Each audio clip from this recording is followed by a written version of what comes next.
Today we are going to read the book, The World is Not a Rectangle, a portrait of architect Zaha Hadid, and it's by Jeanette Winter.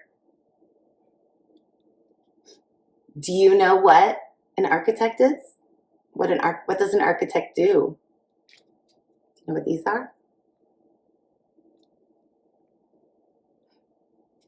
You're gonna find out.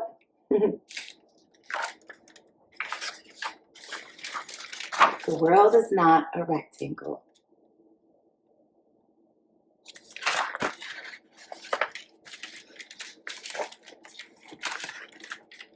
In Iraq, rivers flow through green marshes.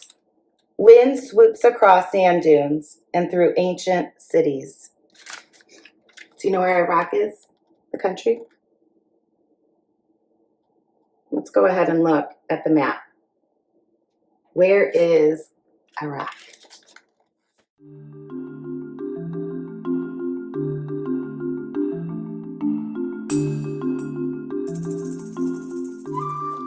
Is it where you thought it was?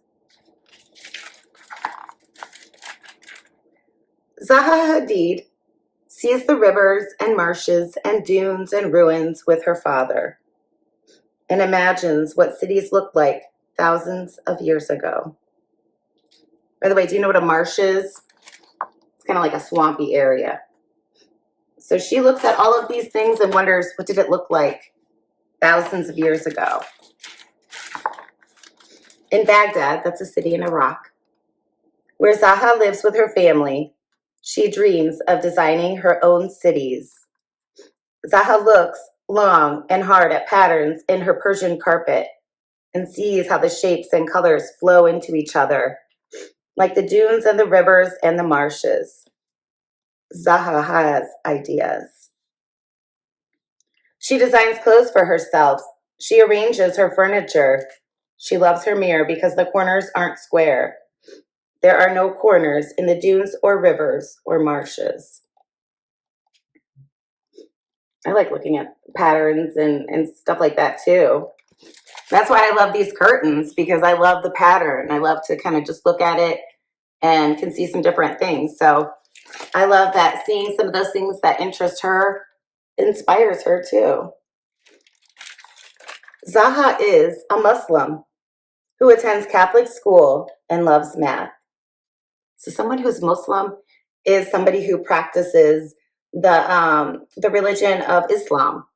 And someone who's Catholic doesn't. They have a different belief. So she's going to one school that practices one religious belief, but her family believes in something else. So she goes to school and she loves math and still thinks about the ancient ruins. So what it used to look like. I have some friends that went to Catholic school that weren't Catholic. You know, that's something that's kind of common. But obviously people have some differences. So kind of interesting to think about. She leaves home to learn more about cities and how to build them. In London, Zaha studies to be an architect. Do you know where London is from Baghdad? London's in the United Kingdom, in England. So let's go ahead and look on the map where London is from Baghdad, because she went there to study.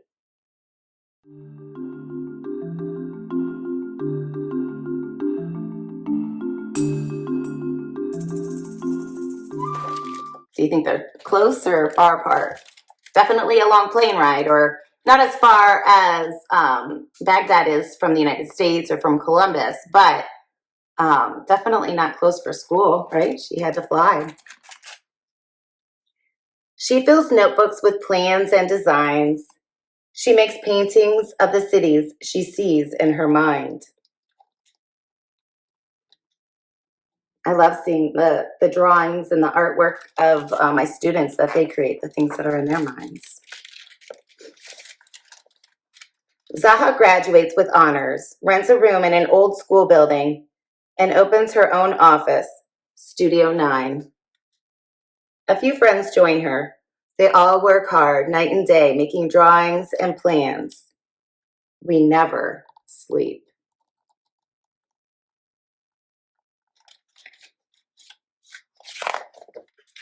Zaha's designs don't look like other designs. Her buildings swoosh and zoom and flow and fly. The world is not a rectangle. Oh, snap. They use the word from the title. They use the title in the story. That's important. The world is not a rectangle. It's true. We learned about it this year. We know it's a sphere. And so she kind of keeps that in mind with when she's designing her buildings, because that's what an architect does. There's different kinds of architects, but architects design buildings. That's one type. No one wants to build her unusual designs. They say they can't be built, but Zaha knows they can. So she enters competition after competition, hoping to win, hoping someone will be brave enough to build them. Finally, one of Zaha's designs is chosen.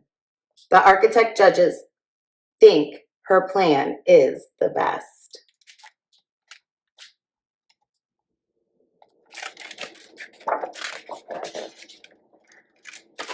But the city committee doesn't like it and won't build it. They hold another competition and her design wins again, and still they refuse. She's an Arab. This can't be built. Impossible. She's a woman. So some of this sounds like they're reacting to the actual architecture, and some of it is just by the person she is, where she's from, and the fact that she's a woman. That's not fair. We've talked a lot about that this year with different groups of people. So we'll see how she reacts, because when we are faced with problems, it's really important how we react. And I always like to say, just because you can doesn't mean you should. Just because you can throw a fit and be upset about it, is that going to change it? What can you do to change it? And so that's where that knowledge is power. We've talked about that. So let's look here. Hadid,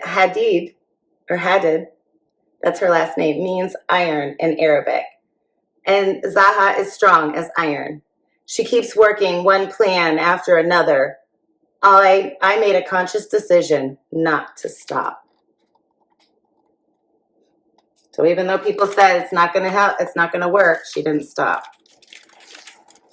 Zaha remembers the grasses in the marshes swaying, and she sees tall buildings dancing like grass.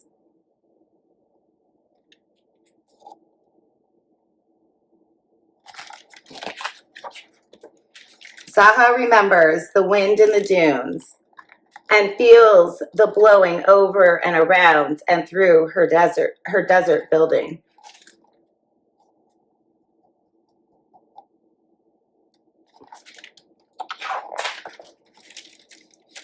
Zaha looks at shells and cradles her stadium like cocoon. So look, here's the shell, here's the stadium. So she's using elements of nature in her design. So we had the sand dunes, that's what this shape was like. We have the grasses, that's what these buildings are like. So she's using those natural elements in her designs. Zaha looks at stones in a stream and builds an opera house that looks, or like that, maybe I can't say that again. She looks at the stones in a stream and builds an opera house like pebbles in the water. See how they're alike?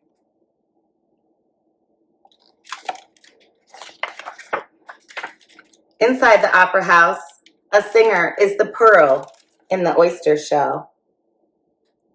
That's cool. That's one of those images, I will tell you, when I can see the whole image, it's a lot different than when it's really close up. But if you've ever opened up an oyster, there can be a pearl in there. So that's what the person is like, the inside. Zaha looks up at the stars and galaxies and sees swirling buildings. You see those inspirations there?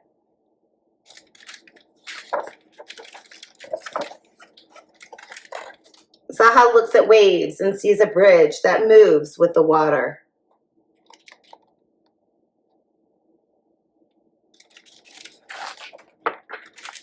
Zaha looks at the Alps and builds a museum inside a mountain peak with windows to see the sky and the valleys. See that? The Alps are in Europe, Switzerland. She used the inspiration to actually build something in a mountainside. That's cool. Zaha's ski jump reaches to the sky like the mountains. Ski jump. Look at that. Would you want to go down that? I don't know. I'm not a good snow skier, but I never say never. Maybe I would try it. Would you? Zaha thinks of the jungle and ancient wood temples and builds a wooden building to remember a faraway war. Okay, see how they're close, how they're very similar, this building and the trees.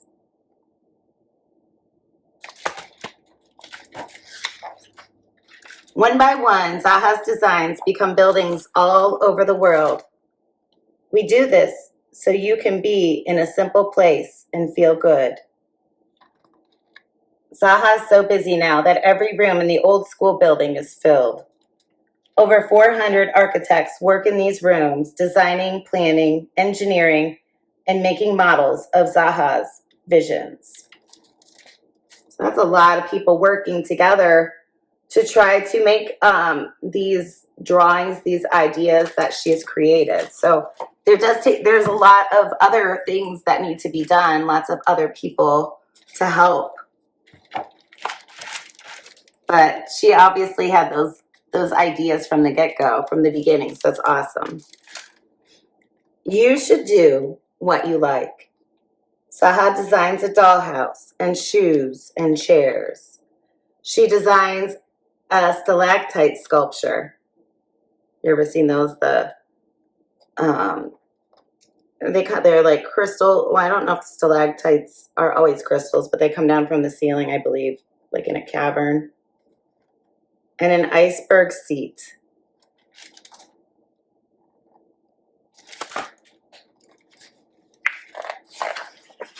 I can't stop thinking. Sometimes when she is working, Zaha's early memories return. The beauty of the landscape, where sand, water, reeds and birds, buildings, and people all somehow flow together, has never left me.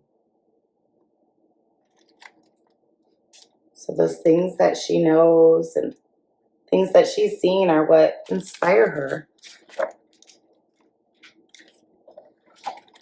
I still believe in the impossible. So, you know, people said it couldn't be done, couldn't be built, and there was lots of buildings like that were built. It's pretty awesome. Then one night, the light in Zaha's window goes dark. She has left this world. But her architects But her architects keep their lights on, designing, planning, engineering, and making models of her visions, keeping her flame blazing bright, even though Zaha is gone. So even though she's passed away, they're still making buildings that are similar to what she's created. So I am going to show you some of these real places. We're going to look at the images together. So we'll look at that here in a moment. But I am going to finish up and read a little bit about Zaha. So this is part of the author's note. I love this. Zaha was daring. So they were saying, you know, her character, she was a daring person. The world is not a rectangle. You don't go into a park and say, my God, we don't have any corners. Okay? So that makes sense now because she made buildings and a lot of them were like, you know, round. They weren't rectangular like most buildings like we see in a city or anywhere else. They, you know, houses, they're all very cubes or rectangles shaped, but that's not what she made.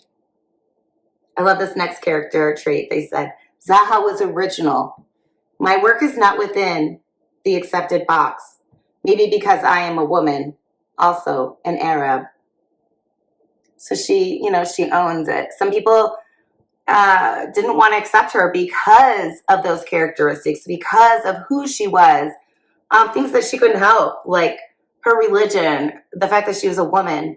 But instead of being embarrassed by it, instead of backing down because of it, she owned it and made that who she was. And I think that's important because as we get older, I think we learn to accept ourselves a little bit more. But I remember when I was a kid, it was really tough to not be like everybody else sometimes in whatever situation it was. And over time, I've learned that, I should own who I am. I own my weirdness. And that's okay because everybody's different. So I love that about her. Zaha spoke her mind. As a woman, I'm expected to want everything to be nice and to be nice myself. I don't design nice buildings. I don't like them. So I like those, that she was daring, original, and spoke her mind. So do you speak your mind? Do you speak up and say when you don't like something? Doesn't mean like yell and scream. It can just, I don't agree with that. And you can kind of talk about why. Or I have this idea. All right, we're going to read a little bit more about her. It says, Zaha Mohammed Hadid was born in Baghdad, Iraq on October 31st, 1950. And she died in Miami, Florida on March 31st, 2016. She was 65 years old. Zaha had degrees in mathematics and architecture. She lived in London and made a Dame Commander of the Order of the British Empire in 2012. Among the many awards and honors Zaha received in her lifetime were the Pritzker Prize, the most prestigious architecture award in the world, and the Royal Institute of British Architects Royal Gold Medal, the top architecture award in Britain. She was the first woman ever to receive these awards. This is from the author here, Jeanette Winter. When I first saw photos of Zaha Hadid's architectural designs in 2010, the buildings seemed to fly. My spirit also took flight to a place in my imagination that only landscape had taken me before. I had to find out more about her. So I want you to check out these buildings and let me know what you think of them, because I think they're pretty fascinating too. And at the very end, here is our dedication. It says, for AJ and AB, and in memory of Zaha Hadid. So another story of somebody who had some ideas that they really believed in, and people said, no, you can't do it. And she found a way. So I love these stories, and I hope you do too, because if there's something you really believe in, something that really drives you, you can find a way.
hope you enjoyed seeing Zaha Hadid's work and that you enjoyed this book, The World is Not a Rectangle. All right, that's it for me. Take care. Peace.